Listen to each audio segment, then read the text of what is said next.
నమస్తే, నేను మీ ఈశ్వర్. E6 న్యూస్కి స్వాగతం. వార్తల్లోని ముఖ్య అంశాలు.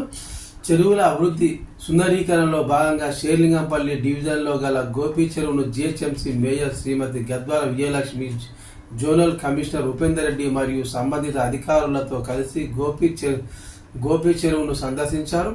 మరియు షేర్లింగంపల్లి కార్పొరేటర్ రాగం నాగేందర్ యాదవ్ గౌరవ మేయర్ని ఘనంగా స్వాగతం పలికారు. ఈ సందర్భంగా మేయర్ గద్వాల విజయలక్ష్మి మాట్లాడుతూ చెరువుల రక్షణతో పాటు వాటి సుందరీకరణకు ప్రభుత్వం శ్రీకారం చుట్టిందని పేర్కొన్నారు. ప్రధానంగా విలువైన చెరువు స్థలాల రక్షణ, సంరక్షణ, చెరువు కట్టల పటిష్ట డ్రైనేజీ, చెరువులోనికి రాకుండా డైవర్షన్ ఛానళ్ల ద్వారా నీరు పోవుటకు నిర్మాణం, వాకింగ్ ట్రాక్, పచ్చదనం సహా పలు ఇతర అభివృద్ధి పనులతో అనతి కాలంలోనే గోపి చెరువు రూపురేఖలు మార్చుకుని ప్రజలకు ఆహ్లాదాన్ని పంచేందుకు సిద్ధమయ్యేలా చర్యలు చేపడతామని హామీ ఇచ్చారు.